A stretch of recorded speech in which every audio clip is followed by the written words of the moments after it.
إنا أنزلناه قرآنا عربيا لعلكم تعقلون. بسم الله الرحمن الرحيم. الحمد لله حمدا كثيرا طيبا مباركا فيه كما يحب ربنا ويرضاه.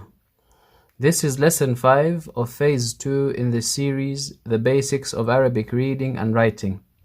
Last lesson we covered 6 letters and we spoke about how these 6 letters appear when they are at the beginning, the middle and at the end of a word. So I hope inshallah that was understood. And towards the end of last lesson we gave some homework. The homework was to join some letters together. The first of these letters were Ta, Ta, Ya and Ra. How do we join these 4 letters together? Well, we spoke about Ta when we spoke about the huruf al-khamsa. So when they appear at the beginning, they are written like this. We just take the front or the starting part and the dots go on top of the sinna or below the sinna depending on which letter it is. So this is Ta. With Ta in the middle, we extend the joining line slightly so that we can rest the Ta or the Ta on top of it.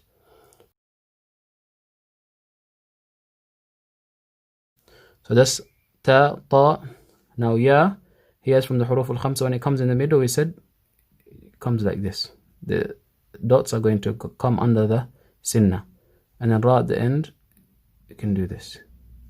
Okay, this is one way of doing it. The other way, if you remember, we said that if huruf al-khamsa come before Ra, so Ra is at the end, this form of Ra, and there's huruf al-khamsa, we can raise this. We can raise this. So let's do that. This is the other way of doing it. طيب. Do that, and then we raise it here. Then we do this.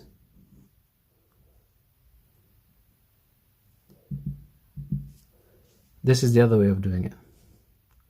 Okay, that was the first one.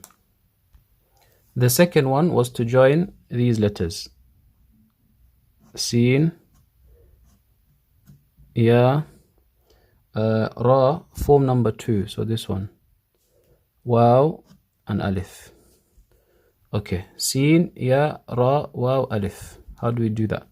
With Sin, when it comes in the beginning as well as the middle, we just take the head, this head part. Okay. Then Ya is in the middle, so it's going to look exactly the way it looked in the previous example. So that's Ya. Ra, this form, so we just take it down and do that. Waw, can we join to Ra? No, we can't join because Ra is from the letters which don't join with the letter that comes after it. So we have to leave a gap. So that's Waw. Okay, Aleph, can we join? We can't join because Waw is also another letter which never joins from this side. So Aleph. That's how we write it. With Ya now here, there's another way of doing it. You can do this. We mentioned with the Sin, here we have several options. The ending of the Sin, either sometimes the joining line, it comes from the bottom like this, sometimes it comes from the top like this, or sometimes it comes like this. It comes like this. Here, if we do this, we can use this and put Ya there. And then we do the Ra like this. So we have Sin, Ya, Ra, Waw, Aleph. So these, we can do it like this, or we can do it like this. That's the second one. The final letters that we mentioned that we have to join is Qaf, Sad, and Dal. How do we join Qaf, Sad, and Dal? Well, Qaf and Fa, we said when they come in the beginning, we just take the head. That's Qaf. With Sad, just like Ta, we have to extend the joining line so that it can sit on it. And if you remember with Sad, we said that we have to do this. We have to do this, and this is where the Sad is complete. And when it comes in the middle, we also do the trailing line. So that's Qaf, Sad. Now we want to add the Dal. Dal is like this. Now we're going to start today's class. We have 5 letters left to cover.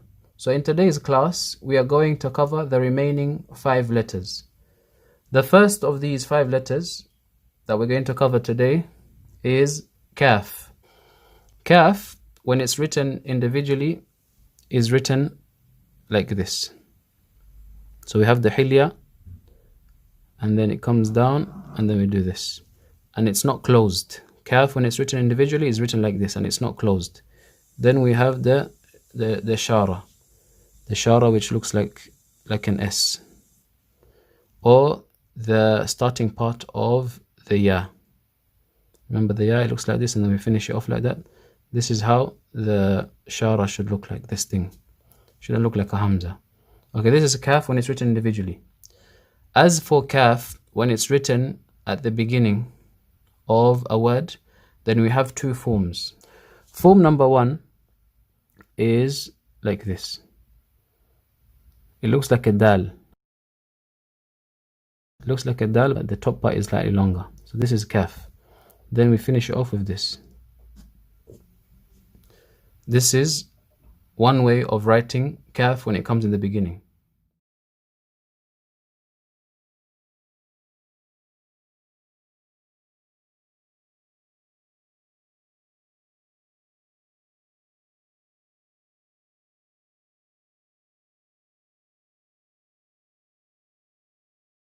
The second way of writing kaf when it comes to the beginning is like this. It's like a S.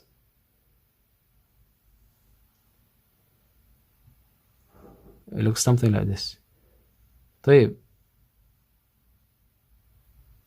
Now, we have one way and we have the second way. Both of these are kaf when they appear in the beginning.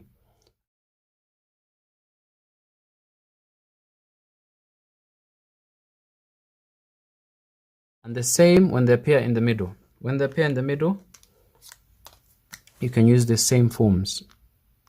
So this is kaf in the middle. So that's the joining line. So you notice how when I started from here. With kaf in the beginning, I started from here. But with the kaf in the middle, I just continue from the joining line and I raise it up like this. And then finish off like that.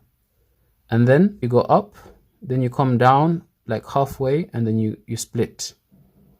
You split here halfway. So this is kaf in the middle. Form number 1. Form number 2, if I was to do this kaf in the middle, I would have to put a seat. Yeah, I have to do this, put a seat, so that the kaf that I'm doing now rests on this. And it requires some planning, yeah? You need to have some precision, try and end this part here. So maybe I've raised it too much. It looks like this. Kaf in the middle, form number 2. So you have this form and you have this form.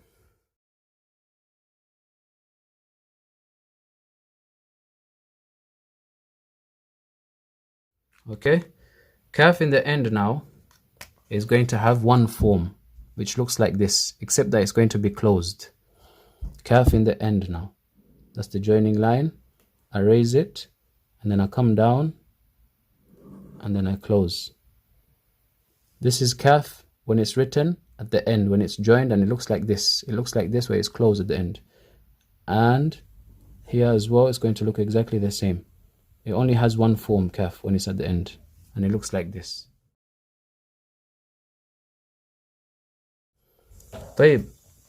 Kaf in the beginning has 2 forms.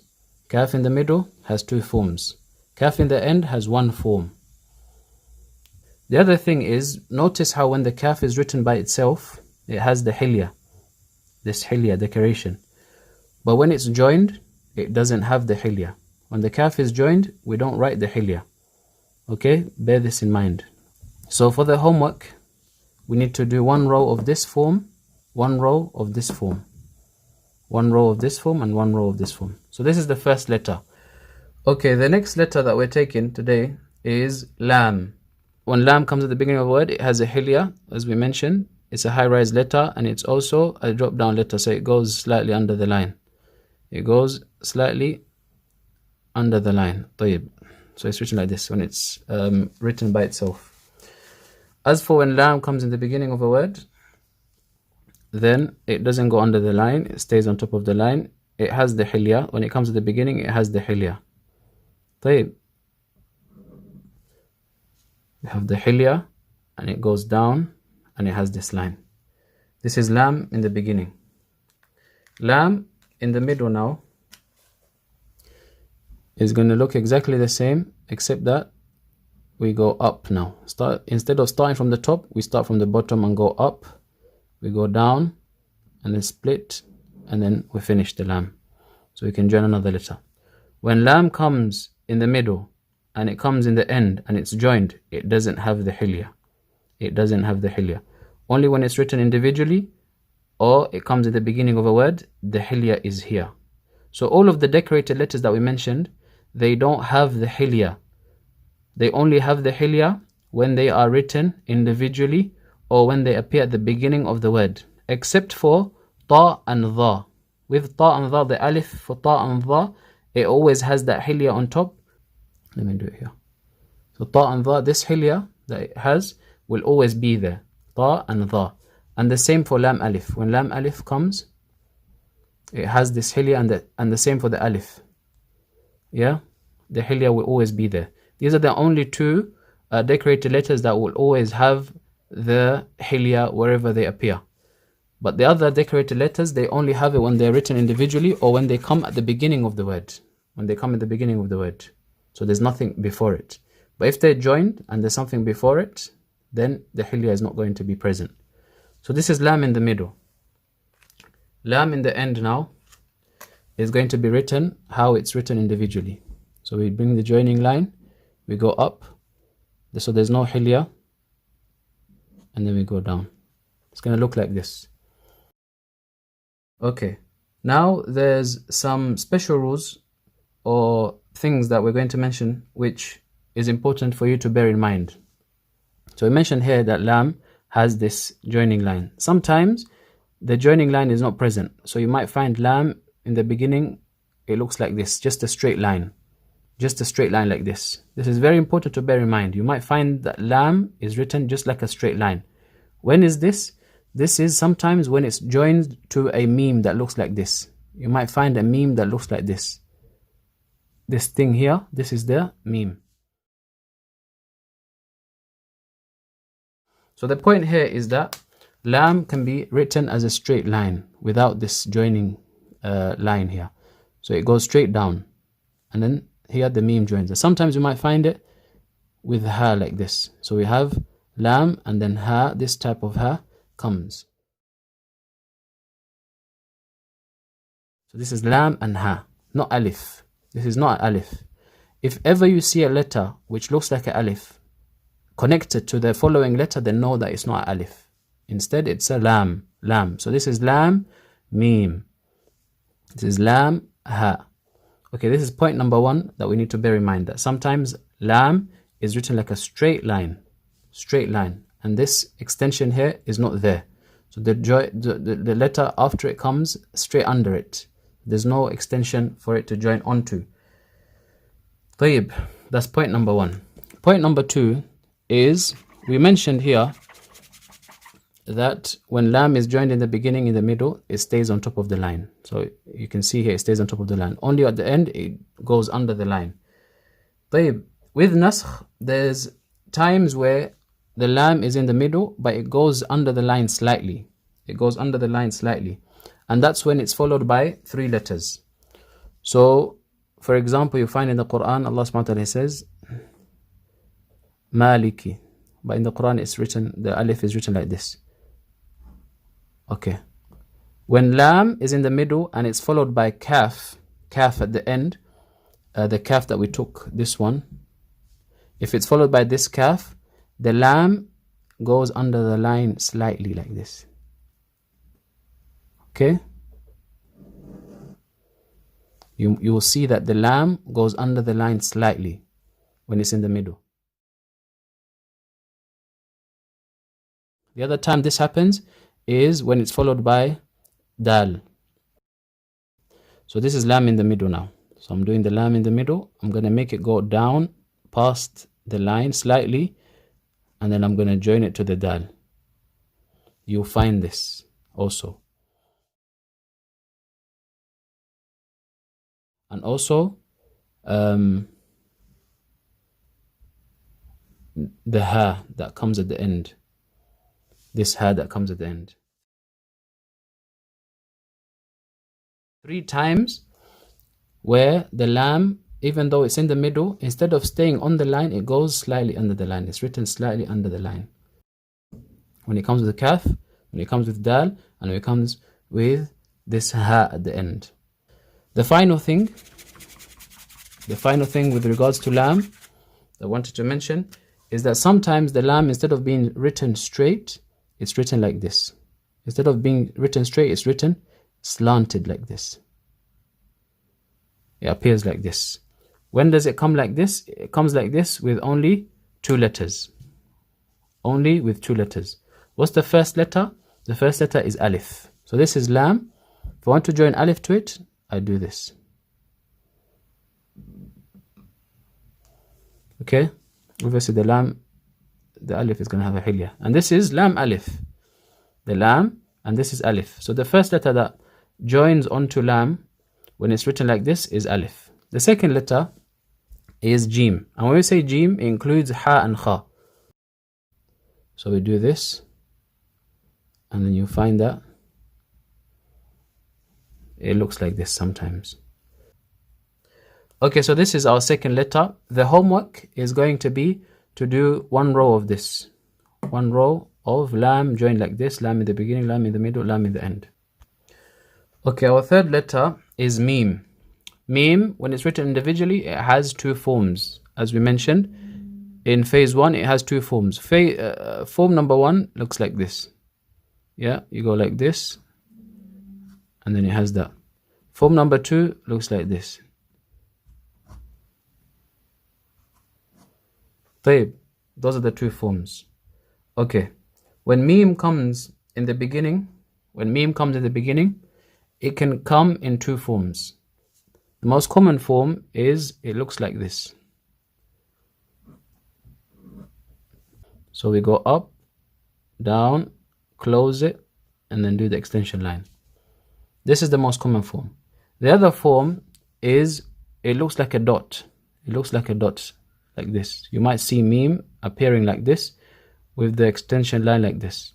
And this comes with certain letters, the letters that go under the line, like Jim, Ha, Kha, Ra, Ha in the middle, another meme, or Ya. So if I was to do with Jim, for example, you can do it like this.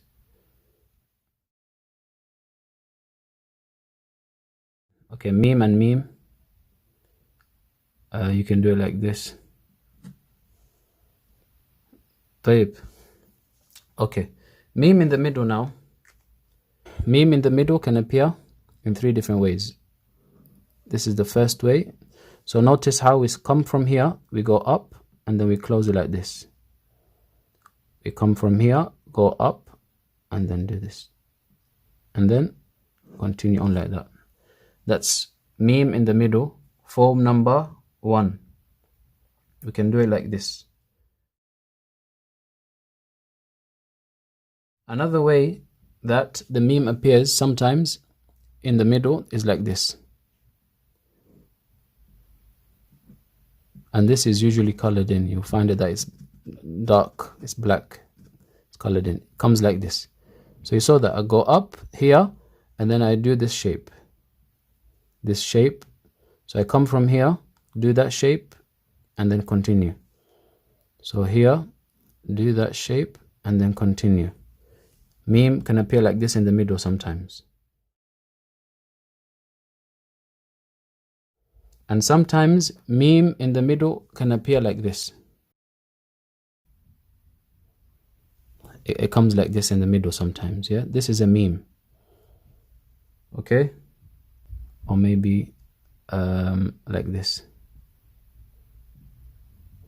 This. See this? This is a meme. It can come like that sometimes. So I can't do it here, but I'll just do this.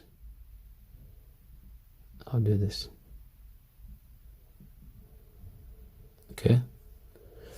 That's to represent meme. Hopefully, inshallah, that's understood. It will go like this. So, okay, with lam. I'll do it with lam.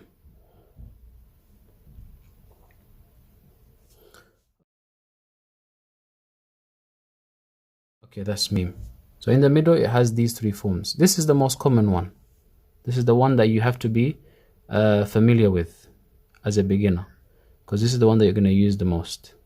Okay, meme in the end now. Meme in the end also comes in different ways. So we can do this way here at the beginning. It will close like that, and then we'll do that.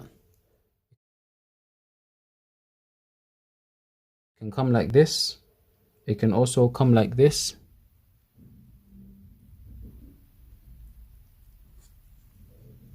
It can also come like this. So instead of taking it from here, you can take it from the top. Sometimes meme in the end can appear like this. Yeah, so this is in the middle, so we continue. But if it comes in the end, it will look like this. It will look like this, and then it will go down. So this is the meme here. And it goes down. And it can also appear like this. So if we had that, like a line joining, and then we'll do that.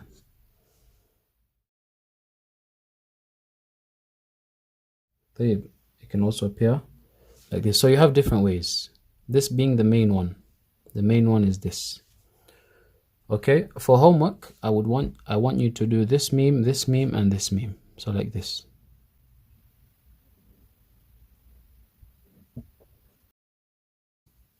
So meme, because this is the one that you're going to be using the most as a beginner. So one row of this. Meme. Also, before I forget, meme at the end can also come like this. Sorry. Meme at the end can also come like that. So you might find meme at the end. It also come like this. Okay, the fourth letter now is ha. We mentioned ha when it comes in the beginning, or sorry, when it comes individually, it looks like this. Let me write it here. Individually, ha is written like this. This is how ha is written when it's written individually. طيب. Ha, when it comes in the beginning, it looks like this. Which is basically a dal and a fa. Remember fa in the middle? Or when it's written in the middle, we said it leans slightly towards the right like this. That's basically how it's written. So we do that. That's ha in the beginning. When ha comes in the beginning, it's always going to be written like this. طيب. Ha in the middle now, we have three options. When ha comes in the middle, there's three options. Option number one is this ha. We do this. So we go like this, go down, and then we go up like that, and then we go like this. This is ha in the middle. Option number one. So we do that, we do that, we do that. That's option one. Option two now is we follow this line along. Okay? Option two now, yeah?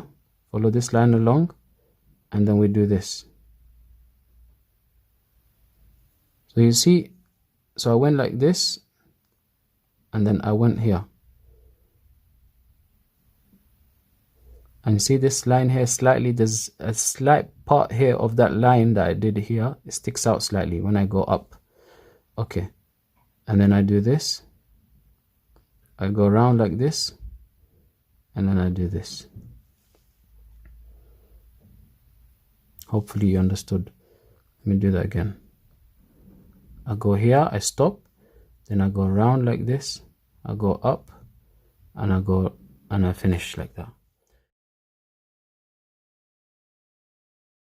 That's ha number two. Okay? These two are new to us, so they require a lot of practice. Ha number three needs a chair. It's basically going to be this, but seated on a chair. So we do exactly the same thing. This is how ha can come in the middle also. It can come like this sometimes. So you have three options. As for ha in the end, then inshallah it's easy, only one option. We go up like that. We go up like that. Then we go down slightly, and then we extend out, and we go up, and then here we do that. So let me do that again. We go up, come down slightly, extend out like this, and then here we don't just join straight, we go up, we raise it here a little. So for homework, I'd actually like for you to do ha, ha, ha. So this ha in the middle,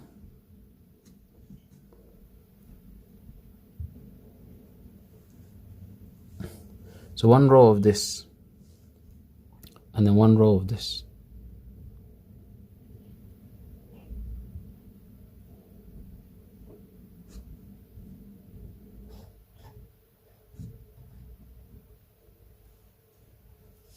One row of this and one row of this. Okay, our final letter is Hamza. Hamza. I'm going to write it here. Hamza, when it's written individually, it looks like the head of the ayn. So it looks like that. Okay, with Hamza, as we mentioned, I believe in the last lesson, lesson 8 of phase 1, Hamza can be represented in 4 different ways. The first way is Hamza appearing by itself. If Hamza appears by itself, then it's written on the line like this. The second way that Hamza appears is it either comes on top of an alif, like this. Make space for the Hamza. It either comes on top of the alif like this, or below the alif. If the alif has a kasra, it comes like this. If the alif has a fatha or dhamma, it comes like this. This is the second way. So first way appears by itself, it's written on top of the line. Second way appears is with an alif either on top or at the bottom, it's written like this. Third way it appears is on a waw. If it comes on a waw, it's written on top of the waw like this. Okay? Fourth and last way that it appears is it can appear on a ya. If it comes on a ya, it's written like this. Okay, if it appears on a waw, then the Hamza is going to take the same ruling as waw. Everything that we mentioned about waw, when it comes in the beginning, middle, end, however it appears, this is how it's going to be. But you won't find Hamza on a waw at the beginning. In the beginning of a word, Hamza is going to appear on an alif or below an alif. It's going to be written like this. It's not going to come on a waw or a ya. It's only going to come on a waw or ya if it's in the middle or in the end. So if it comes on a waw, just remember the same rulings as what we mentioned about waw, that it never joins. Waw is from the letters that never join after it. So if it does join, it's going to join from this side. And ya takes the same rulings as the huruf al-khamsa. In the beginning, it's not going to come with the Hamza on top. Only in the middle and the end. So if it comes in the middle, Hamza, remember ya, we said if it comes in the middle, it looks like this. So this is how the Hamza is going to look like if it comes in the middle, if it was on a ya. If it's on a waw, it's going to come like this. So this is waw in the middle, it's going to look like this. And if it's in the end, it's going to look like this. طيب, the ruling for Hamza is studied in Imla. There's a subject called Imla, which is spelling rules. And a big topic or focus in Imla is how do we write the Hamza? When do we write it on a ya? When do we write it on a waw? When do we write it on an alif or below an alif? And when is it written by itself? This has its own chapter in the book of Imla or spelling rules. That's where you will study this further, inshallah. But just know that Hamza is written by itself, on top of alif or below alif, on top of a ya, on top of a waw, or on top of a ya. And this is a basic summary of how the Hamza is written. طيب. So with that, we have now completed all of the letters. We have completed all of the letters that we have taken in phase 1, except for one letter. We're going to do that now. And I mentioned that this letter is not part of the 29 letters, but just to complete the benefit. And that is Lam Alif. We spoke about lam alif when it's joined to when it's by itself. When lam alif is by itself, it's written like this. Okay, this is lam alif. This form doesn't join to anything. From this side or this side, it doesn't join. This form appears like this. But lam alif, if it's joined in the middle, it will look like this. It will look like this. So you go up. This is the lam basically. This is how lam appears when it comes in the end. Okay.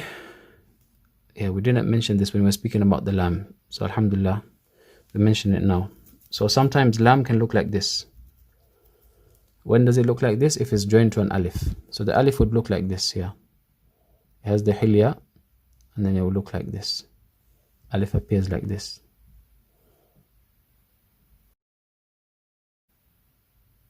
Like this. This is lam alif when it's joined. And it's only going to be joined from this side. So in the middle, it will look like this, and then we have to leave a gap because alif is here. And also in the end, it will look like this. So this is lam alif by itself, lam alif when it's joined. Okay. We come to the end of this lesson. سبحانك اللهم بحمدك أشهد أن لا إله إلا أنت أستغفرك وأتوب إليك.